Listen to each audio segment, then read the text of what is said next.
tenemos un hermano invitado a traer la palabra. Sé que para muchos no necesita presentación. Él es Lorenzo Vives, él ha estado aquí como maestro, enseñándonos muchas cosas de la historia del Antiguo Testamento, ¿verdad? Sí, algo. Hace unos años. Y hoy, porque él siempre está en contacto con nosotros cuando yo tengo algún problema técnico, es uno de los recursos que tengo, ya que su experiencia en la ingeniería siempre es aconsejable. Pero hoy viene para otra cosa, hoy viene para compartir la palabra que el Señor ha puesto en su corazón. Exacto. Le damos la bienvenida a Bárbara, su esposa. Vamos a orar para que la palabra que el Señor ha puesto en su corazón sea de bendición para todos. Padre Santo y Celestial, gracias por la vida de Lorenzo, de su esposa, Señor. También, oh Padre Celestial, úsalo en esta mañana para traer edificación y provecho para tu iglesia. Que su palabra sea alimento sólido para todos nosotros. Que en el nombre de Jesús lo pedimos. Amén. Amén. Dios te bendiga. Amén.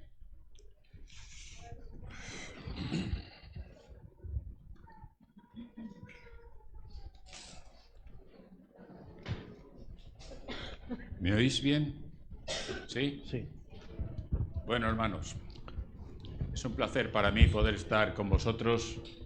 Veo muchas caras conocidas y muchísimas que no conozco. Eso es un síntoma muy bueno, ¿eh? Significa que la Iglesia está creciendo y que la palabra de Dios se hace extensiva.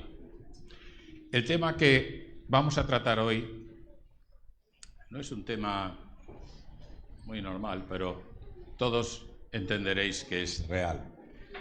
Se trata de los acicates y las vanaglorias que el hombre recibe. Los acicates son las cosas positivas que nos ayudan a desarrollar la palabra, a hacernos mayores en el espíritu, y las vanaglorias es la consecuencia de ese crecimiento que a veces nos creemos que somos más de lo que somos. Y por ahí va a ir. En la lectura que hemos hecho de Mateo, se ve que en el Evangelio el tema de las vanaglorias existía. Pero es que si nos vamos al Antiguo Testamento, el Salmo 19, si vamos al versículo 12 al 14, veremos que también el Antiguo Testamento está lleno de vanaglorias y otras lindezas por el estilo. Dice en el Salmo 19, 12, ¿quién podrá entender sus propios errores? Líbrame de los errores que me son ocultos. Preserva también a tu siervo de las soberbias. La vanagloria y la soberbia van unidas, ¿eh? La vanagloria es un tipo de soberbia. Que no se enseñoreen de mí, entonces seré íntegro y estaré limpio de gran rebelión. Sean gratos los dichos de mi boca y la meditación de mi corazón delante de ti, oh Jehová, roca mía y redentor mío. Así vemos que tanto en el Antiguo como en el Nuevo Testamento es una condición humana. Esto de la vanagloria es automático. ¿Qué consideramos que es la vanagloria? Pues la misma palabra lo dice, es una falsa gloria. Nos glorificamos en algo que es falso realmente, que nos lo metemos en nuestra cabeza. Se refiere esta palabra a una falsa creencia de superioridad, la cual nos convierte en engreídos y autocomplacientes, creyéndonos en prioridad sobre los demás, arrogantes y presuntuosos. Nos jactamos de nuestra propia valía. Qué buenos somos y qué cosas nos merecemos, ¿verdad? Esa es la vanagloria. Es una forma de soberbia, evidentemente. Es una condición que está perfectamente concreta y detallada en la palabra del Señor. En Filipenses 2.3, podemos leer, yo lo voy leyendo, lo tengo apuntado aquí para no marearos. Nada hagáis por contienda o por vanagloria. Repito, nada hagáis por contienda o por vanagloria. Antes bien, con humildad, estimando cada uno a los demás como superiores a él mismo, no mirando cada uno a lo suyo propio, sino cada cual también por lo de los otros. Realmente, si pusiéramos en marcha estos versículos, funcionaríamos de película. ¿Cuál es nuestra condición humana? Al iniciar este mensaje leí en un calendario taco, esos famosos tacos que teníamos antiguamente, ahora ya venimos con los ordenadores y ya vamos de otra manera, pero antiguamente todavía se están fabricando esos tacos famosos que eran cada día, levantábamos una hojita y decía el taco: toda persona convencida del amor de Dios y de su sabiduría creadora podrá aceptarse tal como es e ir a donde Dios quiera conducirlo en la tierra para serle útil.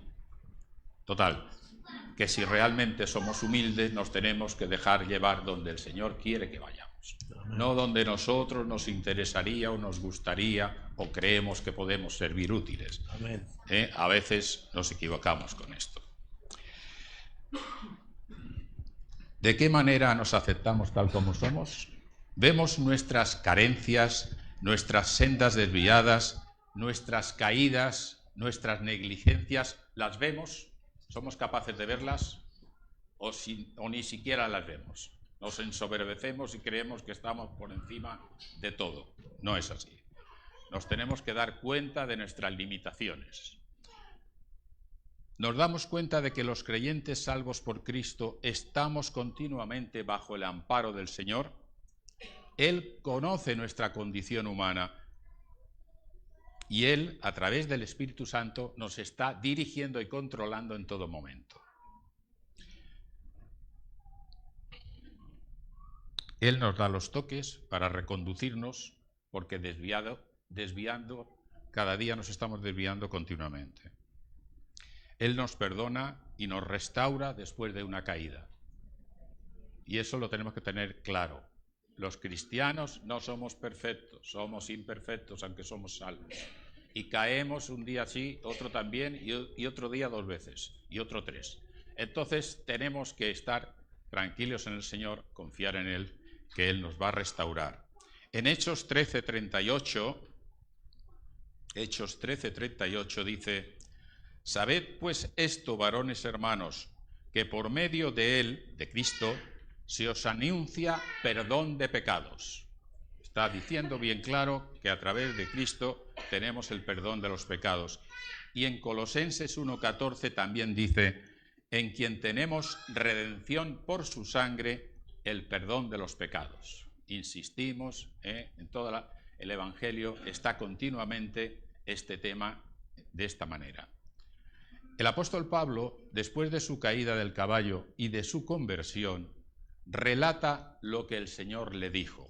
En Hechos 26, del 16 al 18, le dice Dios: levántate y ponte sobre tus pies, porque para esto he aparecido a ti, para ponerte por ministro y testigo de las cosas que has visto y de aquellas en que me apareceré a ti, librándote de tu pueblo y de los gentiles, a quienes ahora te envío para que abras sus ojos, para que se conviertan de las tinieblas a la luz y de la potestad de Satanás a Dios, para que reciban por la fe que es en mí perdón de pecados y herencia entre los santificados.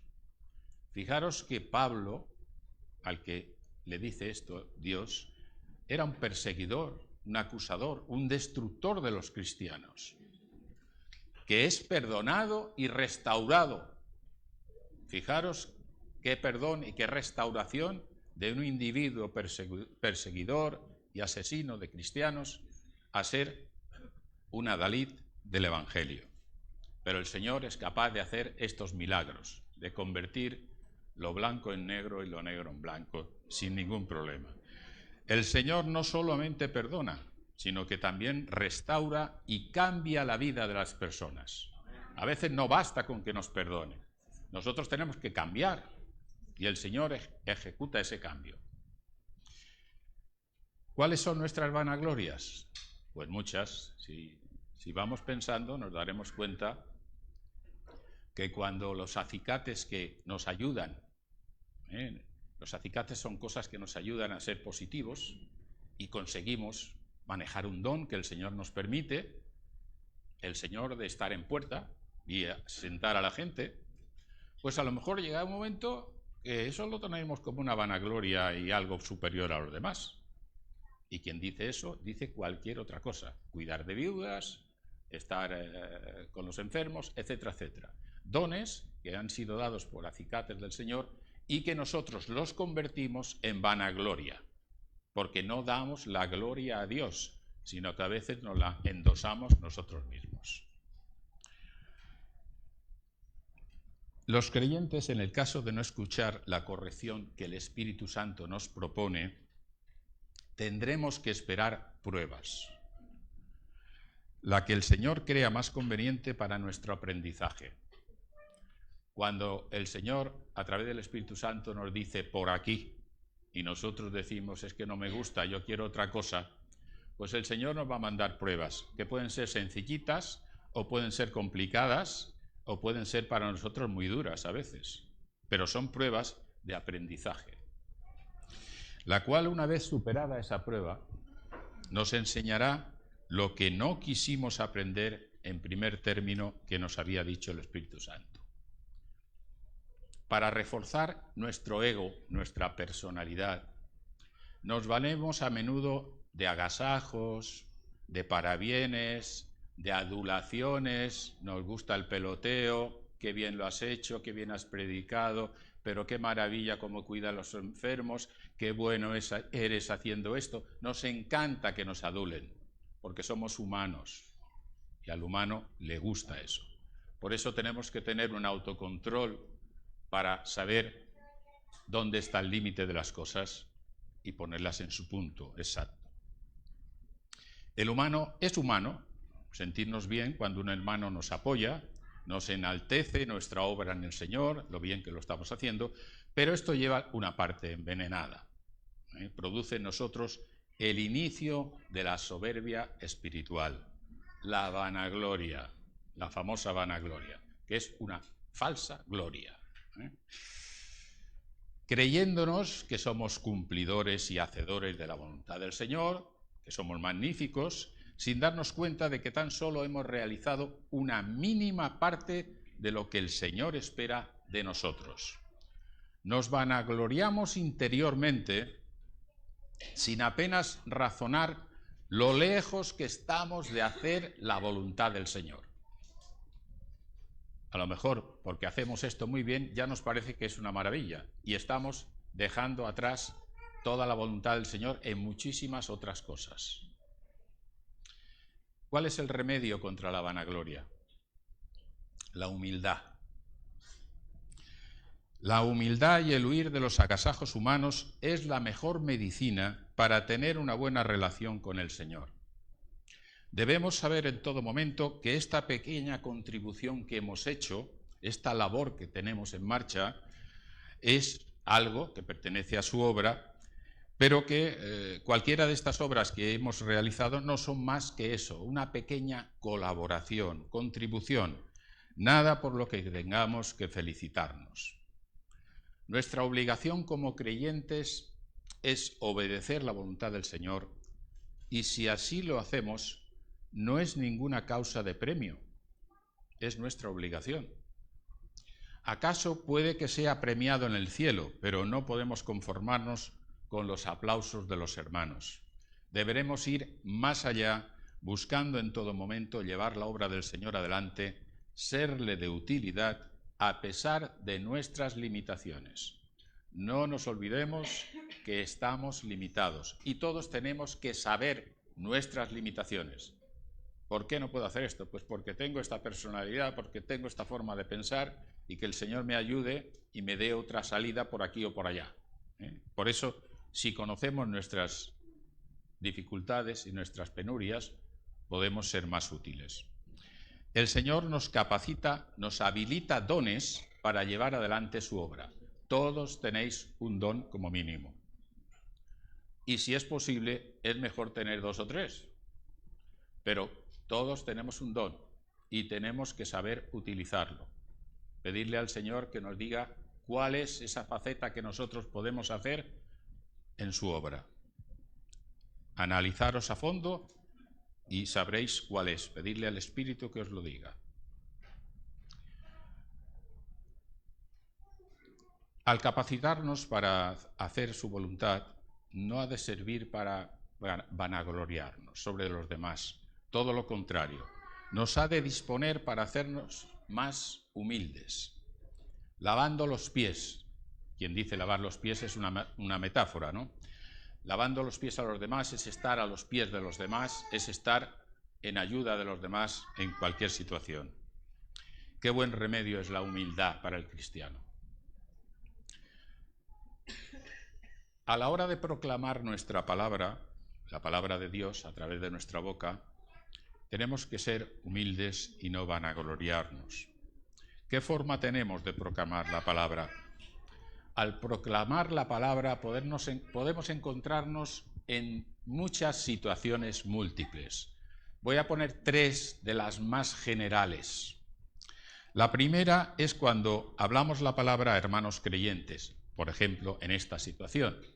Creyentes que conocéis la palabra, es un gozo poder disfrutar del crecimiento espiritual que trae esa palabra para vosotros y para mí.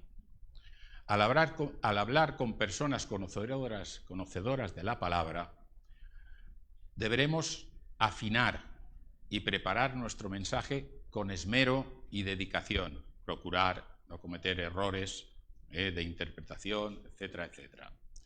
Esto es lo más fácil, hablar y predicar con hermanos que ya conocen. Es ampliar criterios y dar más conocimientos. Después viene cuando tenemos que predicar o hablar a personas no creyentes, pero no creyentes que además cuestionan cualquier palabra que digamos nosotros. Si decimos A, ellos dicen B. Si decimos esto es así, esto te lo discuten todo. Tienen argumentos para discutirlo todo. Entonces, nosotros no podemos argumentar nuestros conocimientos, sino que tenemos que ir a la raíz, que es a la palabra del Señor. Coger la palabra pura y dura y soltar el mensaje como dice la palabra. Porque la palabra es una espada de 2 filos que si no hace daño en ese momento, lo hará más tarde o pasado mañana o dentro de 2 meses. Pero esa palabra no cae en saco vacío. Sin embargo, nuestros argumentos sí pueden ser rebatidos. Por lo tanto, cuando nos encontremos en esa situación con hermanos, con personas no creyentes que te lo discuten todo, lo que hay que memorizar, que el Señor nos ayudará espiritualmente a darle el versículo de la palabra que es menester para aquella persona. No confiemos en nuestros razonamientos en esas situaciones, los cuales van a ser rebatidos totalmente, por el oponente, que además a lo mejor está más preparado, es un sociólogo, es un psicólogo, es un tío preparado, y nos sale por todos los lados con respuestas de todo color. Entonces, lo mejor es, como dice Efesios 6:17, tomad el yelmo de la salvación y la espada del Espíritu, que es la palabra de Dios. Y con esa espada vamos a dar un par de sablazos y ya veremos qué pasa. El apóstol Pablo nos aclara que entre la armadura del cristiano, la palabra es la espada del Espíritu. En Hebreos 4:12 está bien claro esto. Dice Hebreos 4:12, porque la palabra de Dios es viva y eficaz, y más cortante que espada de 2 filos. Recordad que la espada de 2 filos es la espada de combate, porque el cuchillo de casa solo corta por un lado. Por el otro lado le podemos hacer así y no pasa nada. Pero tú coges un sable de combate y verás tú, corta por todos los lados. Y penetra hasta partir el alma y el espíritu, las coyunturas y los tuétanos, y discierne los pensamientos y las intenciones del corazón. El oyente que recibe la palabra tiene 2 opciones. Ese que se niega a todo y que no quiere escucharnos, tiene 2 opciones cuando oye la palabra de Dios.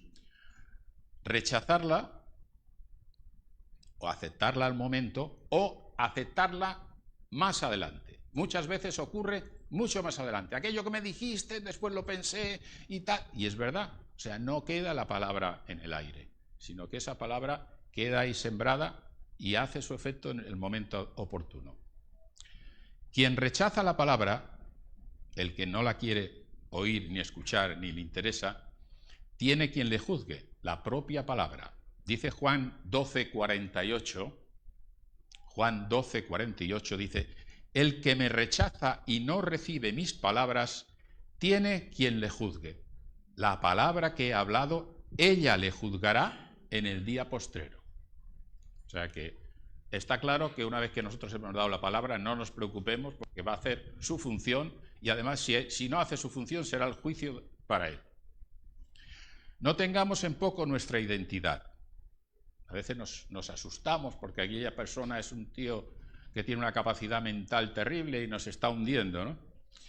No nos cohibamos ni nos asustemos, porque ya no somos nosotros, sino es Cristo en nosotros el que actúa a través del Espíritu Santo y de su palabra. No estaremos desamparados. El Señor pondrá en nuestra boca las palabras que sean convenientes en aquel momento y estas palabras bíblicas harán su efecto. De ahí que es muy importante conocer textos. Y eso hay que hacerlo ya en la escuela dominical. Memorizar textos, que los niños no saben para qué sirven, pero cuando eres mayor te acuerdas para qué sirven. Uy, este lo sé, sí, tal. Y es el mejor momento para memorizar. No a los 78 como yo, que ya no memorizo nada. Y tengo que traerlo todo apuntado porque si no, es que no sé ni lo que diría. Y el tercer grupo de personas a las que podemos hablar es a personas no creyentes, pero que están dispuestos a escuchar.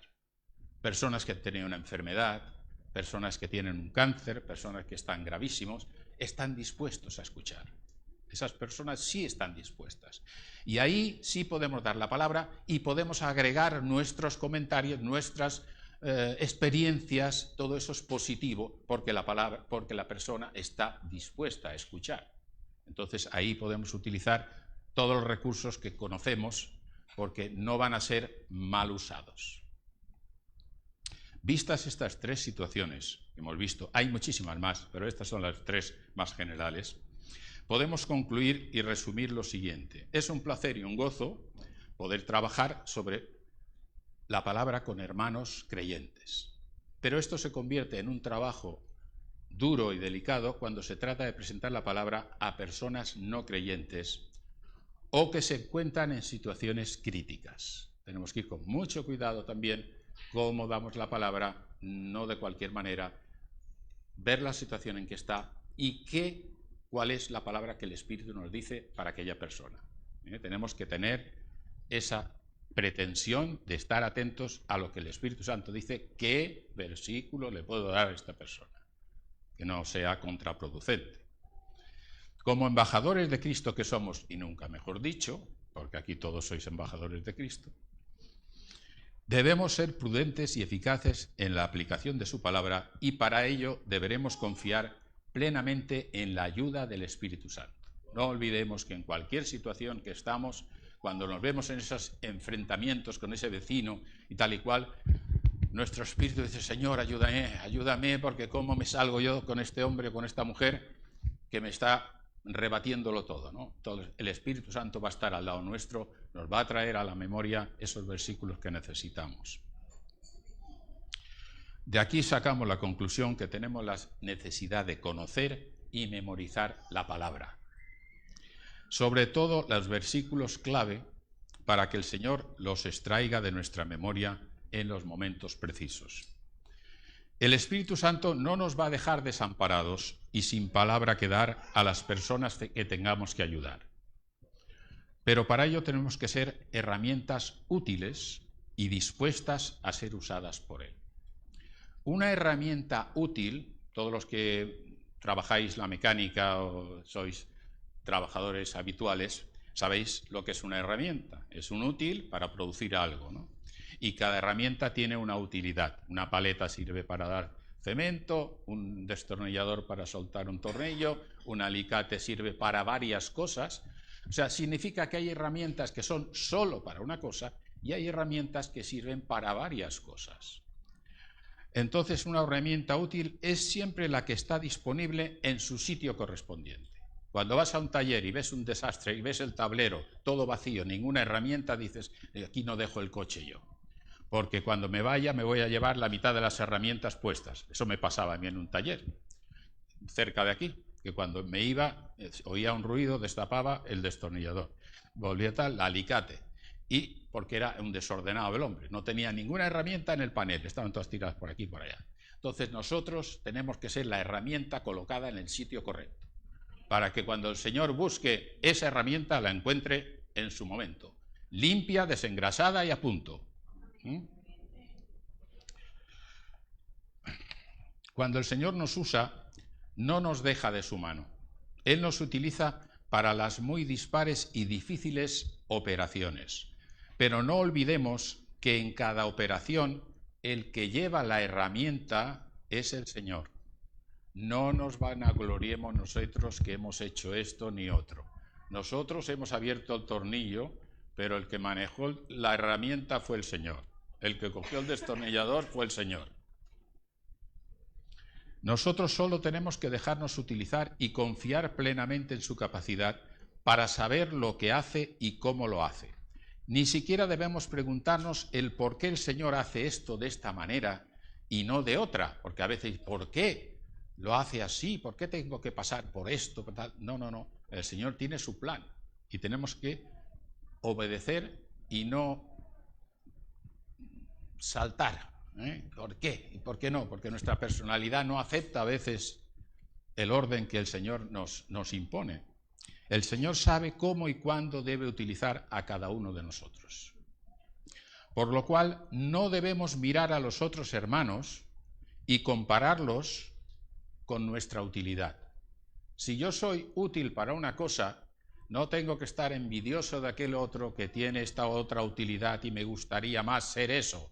Pues el Señor te ha dicho tienes que ser esto y se acabó. Y cuando hayas asumido que eres esto y lo haces bien, a lo mejor el Señor te da otra utilidad que a lo mejor no es esa, sino otra. O sea, las utilidades que el Señor nos da no son las que nosotros deseamos y nos creemos que valemos. Son las que Él considera que tenemos que hacer. Si es posible, hermanos, convirtámonos en herramientas para varios usos. Así seremos más usados. Un alicate sirve para muchas cosas, para cortar un cable, para girar un tornillo, para coger una cosa, tiene muchas utilidades. Un destornillador solo tiene una. Entonces intentemos ser herramientas de múltiples usos, que el Señor nos cogerá más tiempo, seremos más usados y más bendecidos, porque cuando el Señor nos usa, nos bendice en gran manera. Y aquí vuelve otra vez la vanagloria. No ha de vanagloriarse la herramienta, no, sino el que la usa merece toda la gloria. El Señor a través de su palabra y del Espíritu Santo. En cuanto a la calidad de cada herramienta y de su uso, esto no nos atañe, no es cuestión nuestra, es cosa del Señor. Por eso en 2 Timoteo nos dice, 2 Timoteo 2, 20 y 21. 2 Timoteo 2, 20 y 21. Esos versículos interesantes. Dice, pero en una casa grande no solamente hay utensilios de oro y de plata, sino también de madera y de barro. Y unos son para usos honrosos y otros para usos viles. Y a veces no queremos hacer esos usos viles. Y el Señor dice que hay unos útiles para ser honrosos y otros para ser viles. A veces tenemos que lavar los pies a los demás, no nos gusta a nadie. Nos gusta ponernos medallas. Cuando somos usados por el Señor, somos bendecidos en gran manera, a pesar de que a veces nos parece que son tareas que no podemos llevar a cabo, pero que al final las realizamos de la mano del Señor. No se sabe cómo, pero el Señor consigue que hagamos esa tarea que nosotros la veíamos imposible. Decíamos, yo soy incapaz de hacer esto. Pero si nos dejamos llevar por la mano del Señor, haremos virguerías. En sus manos nos convertimos en útiles herramientas. Para ello tenemos que estar preparados, limpios, dispuestos y, muy importante, en su sitio. En aquel tablero donde pone alicate, ahí tienes que encontrarte el Señor. No tirado debajo de un coche o en el quinto pino, en el sitio. Lo de estar limpios y dispuestos se entiende fácilmente, pero lo de en su sitio a veces nos cuesta entenderlo. Ocurre muchas veces que el lugar o la función que nosotros consideramos la mejor para nosotros, yo querría ser predicador, porque me gusta mucho. Pero resulta que el Señor considera que tienes que ser pues, predicador a nivel de grupos, no a nivel de grandes masas, porque por lo que sea el Señor conoce tus características, pero tú estás emperrado en una cosa y el Señor quiere que seas otra.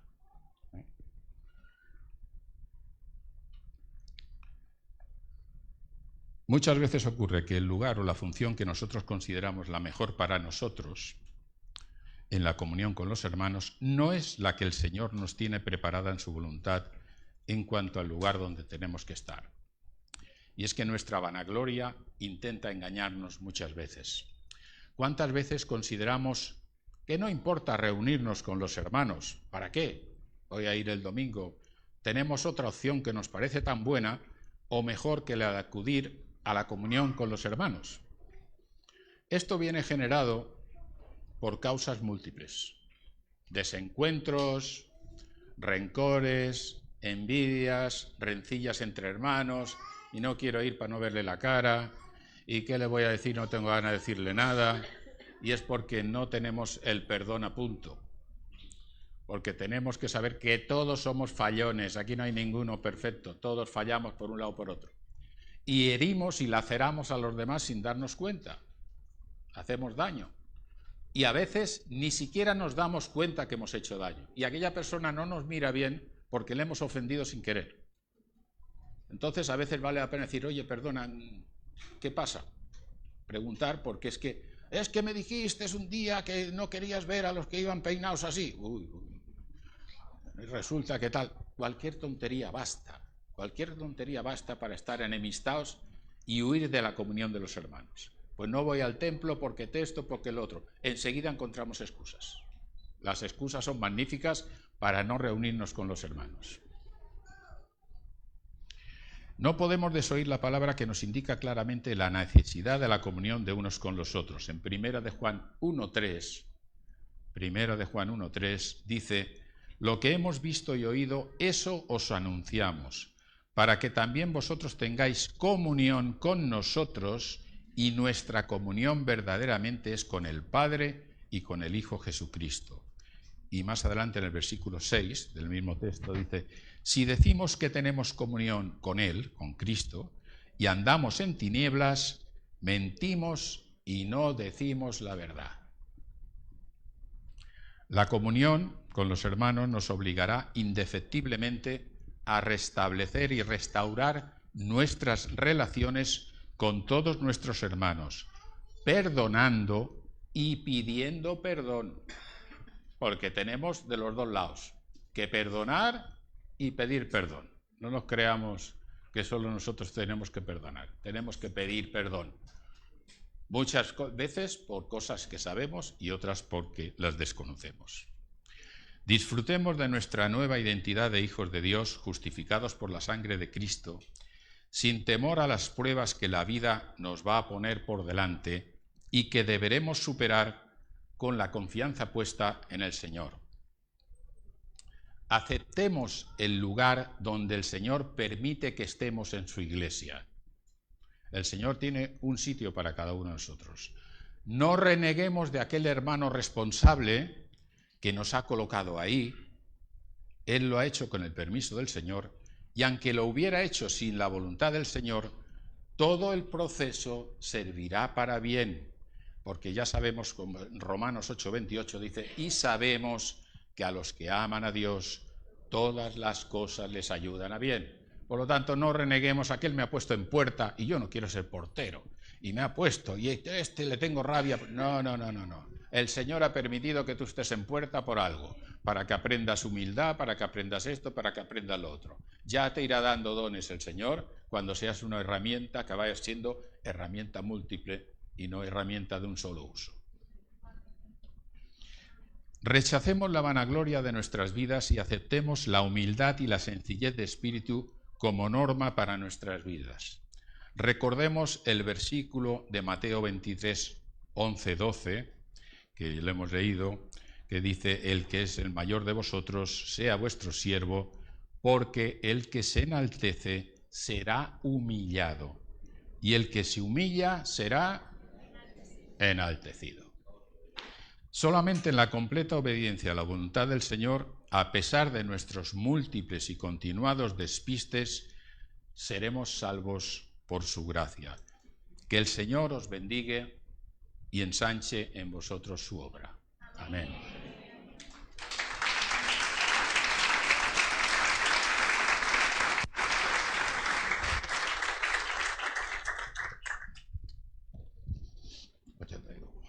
Nuestro hermano ha sido profesor muchos años Sí, no nos cuentas. y su mensaje ha sido un mensaje muy didáctico, enseñándonos cosas. Yo estoy usando este año una agenda que tiene algunos pensamientos y el día de hoy, y claro, esto no estaba previsto cuando yo me compré la agenda, el día de hoy dice: la fe no es creer que Dios hará lo que tú quieres. La fe es saber que Dios hará lo que es correcto. Dios siempre hace las cosas bien. Hemos cantado que es bueno, un coro que hemos dicho muchas veces, que Él es bueno. Y Mateo 11:28 dice: aprended de mí, que soy manso y humilde de corazón. Si Jesús, que era el Hijo de Dios, ha sido humilde, ¿qué más nos tocará a nosotros? Vamos a responder a esta palabra, por supuesto ofreciéndonos al Señor, a que donde Él nos ponga es donde estaremos mejor. Y como decía Lorenzo, todos tenemos un sitio para servir, todos tenemos acicates, todos tenemos dones. Tú tienes capacidades que el Señor te ha dado, úsalas para el reino de Dios, para evangelizar, para edificar, para edificarte tú mismo. Padre Santo y Celestial, gracias porque tu palabra ha sido enviada, Señor, para producir frutos en nuestras vidas. Señor, enséñanos a no ser como los fariseos o los saduceos en tu tiempo, que no seamos los religiosos del siglo XXI, que nos creemos mejor que nadie porque tenemos esto o lo otro.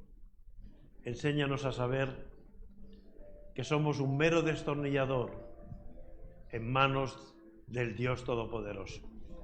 Que si no fuera por tu mano, por tu unción, por tu gracia, en nosotros no habría nada bueno. Pero gracias porque nos has mirado. Gracias porque tu sangre ha cubierto nuestros pecados.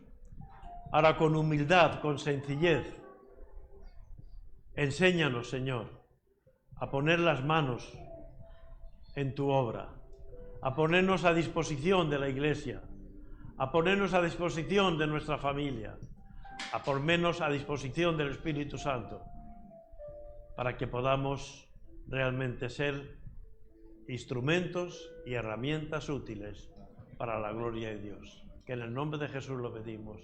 Amén. Nuestra hermana Gladys y continuamos con nuestra reunión.